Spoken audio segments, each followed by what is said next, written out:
तो बेटा आप लोग ने देखा सीबीएसई के रिजल्ट में बहुत शॉकिंग चीज़ें देखने को मिली। मतलब अभी कंक्लूड नहीं कर पा रहे हैं यार कि हुआ क्या है। मतलब कि बहुत सारे वीडियोस बन रहे हैं यहाँ पे वहाँ पे कि ये स्कैम कर दिया है, क्या कर दिया, वो कर दिया है। दिक्कत वो नहीं है उन सब वीडियोस से। मतलब जैसे ही रिजल्ट आया ना बेटा, तो काफ़ी बच्चे मुझसे जुड़े हुए थे जिनके पर्सनल मैसेजेस मेरे पास आए।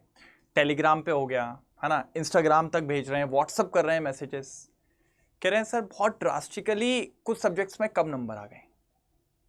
मैंने कहा ठीक है।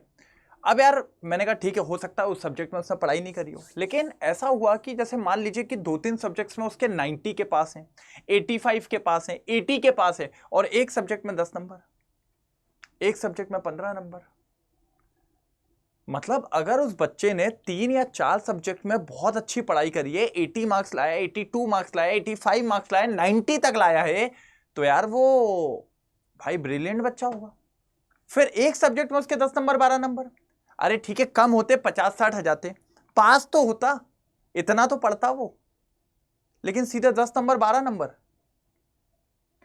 तो यार ये बात थोड़ी सी खटक रही है बिल्कुल यार, है ना। फिर भी अब अपन क्या करें, कुछ ऐसा अपन को मार्केट में तो मिला नहीं है, कुछ आया भी नहीं सीबीएसई की तरफ से। लेकिन सीबीएसई की तरफ से एक चीज आई कि इस बार उन्होंने चेकिंग में थर्ड पार्टी को इंट्रोड्यूस किया, है ना। किसको इंट्रोड्यूस किया बेटा? थर्ड पार्टी को इंट्रोड्यूस कर दिया उन्होंने। थर्ड पार्टी मींस कि मतलब कॉपी चेकिंग के लिए किसी थर्ड पर्सन को इंट्रोड्यूस किया हुआ है। अब यार देखो दो चीजें आती है, एक तो पहला क्वेश्चन ये आता है कि क्यों किया, दूसरा ये आता है अब तक तो आप कर नहीं रहे थे, इस बार आपको क्या जरूरत पड़ी करने की, हाँ बताओ ना भाई क्यों जरूरत पड़ी। उसके बाद आपने किया तो डिपेंड ये करता है यार कि वो बंदा पढ़ा लिखा है कि नहीं। जैसे लेट सपोज केमिस्ट्री का पेपर चेक करना है, तो जो थर्ड पार्टी इंट्रोड्यूस किया भैया वो केमिस्ट्री का ही होना चाहिए, ऐसा नहीं वो किसी और सब्जेक्ट का कोई और कॉपी चेक कर रहा है। फिर तो यार बच्चों के नंबर्स पे ऊपर नीचे होगा ना, और कितना पढ़ा लेवल पे, स्कूल्स में पढ़ाता है कि नहीं पढ़ाता है ना। ये सब चीजें मतलब बहुत सारी चीजें चल रही हैं, क्योंकि उसके बारे में फुल्ली तरीके से सीबीएसई ने कुछ भी नहीं बताया है कि XYZ ऐसा, XYZ ऐसा, कुछ भी नहीं। तो पहला क्वेश्चन तो यही है, थर्ड पार्टी को लाया क्यों गया है। दूसरी बात, लाया गया है तो कौन है, सेम सब्जेक्ट वाला है, क्या है, कुछ भी नहीं पता गया है। तो अभी तक सीबीएसई का इस पे कोई भी ऑफिशियल अपडेट नहीं दिया गया है। तो बेटा कुछ बच्चे मुझसे पूछते हैं, कहते हैं कि सर कि इतना बेकार हुआ है तो क्या वापस से रीचेकिंग होगी क्या। मैंने कहा नहीं यार, ये तो भूल जाओ कि वापस से रीचेकिंग हो या रिजल्ट फिर से आए, ऐसा कुछ भी नहीं होगा। बहुत ही कम चांसेस है कि पूरी कॉपीज को रीचेक किया जाए या फिर रिजल्ट वापस लाए, बेटा ये तो नहीं है।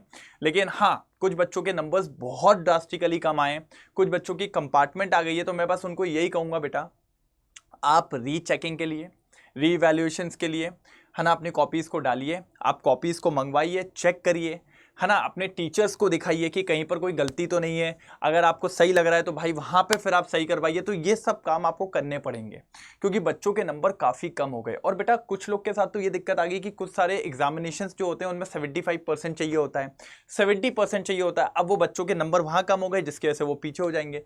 तो बेटा देखो यार, पैनिक नहीं करना है, अभी हमारे पास कुछ भी नहीं है। हमारे पास बस एक ही चीज है कि हम रीवैल्यूएशन या रीचेकिंग में डालें उसको, ठीक है। और मैं सीबीएसई से इवन काफ़ी टीचर्स बोल रहे हैं कि प्लीज़ ये जो भी सिनेरियो हुआ है इस पे आप ऑफिशियली कुछ बताइए, थर्ड पार्टी के बारे में बताइए कि वो कौन था, कैसा क्या है, क्योंकि आपको एक्सप्लेनेशन देना पड़ेगा, है ना। बिना एक्सप्लेनेशन के काम चलेगा नहीं, क्योंकि बेसिकली बहुत भरोसा होता है सीबीएसई पे, है ना, कि वो बढ़िया तरीके से करेंगे। और यार रिजल्ट में जब ऐसा कुछ होता है ना, तो बहुत दुख होता है, क्योंकि कुछ तो हुआ है यार, है ना। इतना तो हम भी पढ़ाते हैं, सालों से पढ़ाते आ रहे हैं, है ना, हमें भी देख के समझ में आता है यार कि ये थोड़ी सी दिक्कत तो हुई है ना। क्योंकि 3-4 सब्जेक्ट्स में बढ़िया नंबर, एक में भाई 1-2 बच्चों के तो केमिस्ट्री में, हाँ फिजिक्स में उसके 62, बायोलॉजी में उसके 64, और केमिस्ट्री में उसके 21। कहता सर पॉसिबल ही नहीं है, मैं तो ये सोच के बैठा था 67 या 68 आएंगे केमिस्ट्री में, अब आप बताइए। मतलब मेरे को बच्चों ने स्कोर कार्ड भेजा हुआ है, मतलब जो उनकी मार्कशीट है उसकी फोटोज भेजी है कि सर ये पॉसिबल ही नहीं है। और जबकि केमिस्ट्री का तो पूरा जो पढ़ाया गया था उसी में से उठ के आया, फिर भी पॉसिबल कैसे हो गया ये। कुछ बच्चे में ये हुआ कि फिजिक्स का बहुत कम हो गया, 10 नंबर आ गए केमिस्ट्री में, और आपके बायोलॉजी में 50+ मार्क्स हैं। मतलब आफ्टर मतलब वो प्रैक्टिकल्स को हटाने के बाद बता रहा हूं, नहीं तो फिर तो 85+ है। मतलब आप समझ रहे हैं क्या कहना चाह रहा हूं। तो यार बेटा कुछ तो हुआ है। तो जनरली अपन ये कर सकते हैं कि सीबीएसई इस पे कुछ ना कुछ तो बोलेगा, और उसको बोलना भी चाहिए, क्योंकि लिटरली आप लोग चाहते हैं कि कुछ ना कुछ पता चले कि क्या हुआ है क्या नहीं हुआ है, थर्ड पार्टी का क्या रोल था, क्यों लाना पड़ा इसको, वो भी बोलेगा। तो बेटा एक बार कमेंट में ज़रूर लिखिएगा सब लोग, है ना। और दूसरी बात बेटा, बस अभी अपने हाथ में जो है ना वो है रीचेकिंग, रीवैल्यूएशन। अपनी कॉपीज मंगवाइए, थोड़ा सा उसको चेक करिए, कहीं पर आपसे तो गलती नहीं हुई, टीचर से चेक कराइए, और अगर आपको लगता है कि हाँ गलत चेक हुआ है तो फिर उसको आप डालिए रीवैल्यूएशन में। और दूसरा, किसी का अगर कंपार्टमेंट लगा है तो बेटा वो स्टडी स्टार्ट कर दीजिए। मत बैठिए कि हम सीबीएसई कुछ बताएगा फिर रीचेकिंग पे जाएगा या फिर से रिजल्ट आएगा, ऐसा मत बैठो, क्योंकि अगर नहीं हुआ तो आपका समय खराब होता चला जाएगा। ठीक है बेटा, तो आप लोग रेडी रहिए, चालू करिए आप लोग पढ़ाई। और बेटा जिनको भी कम नंबर लग रहे हैं वो रीवैल्यूएशन और रीचेकिंग पे तो बिल्कुल डालिए।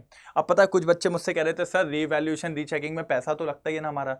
मैंने कहा हाँ यार, यहाँ पे फिर सीबीएसई की गलती मानूंगा मैं कि यार लिटरली यार 1 कॉपी 2 कॉपी चेक कराने में पैसा तो वेस्ट होता ही है ना बच्चों का यार, उनकी गलती ये क्यों भुगते हैं। तो लेकिन बेटा अभी ये फर्क नहीं पड़ता किसकी गलती क्या है, अभी फर्क ये पड़ता है कि आपके लिए आपका समय इंपॉर्टेंट है। तो अभी रीचेकिंग रीवैल्यूएशन में डालिए, फिर जैसे भी कोई अपडेट आता है तो मैं आपको फिर यहाँ पर बताने ज़रूर आऊँगा। ठीक है बेटा, तो पैनिक नहीं करना है, बस रीवैल्यूएशन रीचेकिंग में डालिए, जिसकी कंपार्टमेंट आई है वो स्टडी करना चालू करें, जैसे ही लिंक आती है तो उसको फिलअप करें फॉर्म को। ठीक है, और उम्मीद करते हैं तब तक सीबीएसई का भी कुछ आ जाए, जैसे कुछ आता है तो मैं आप तक इन्फॉर्मेशन पहुँचाता हूँ। ठीक है बेटा, ओके बाय।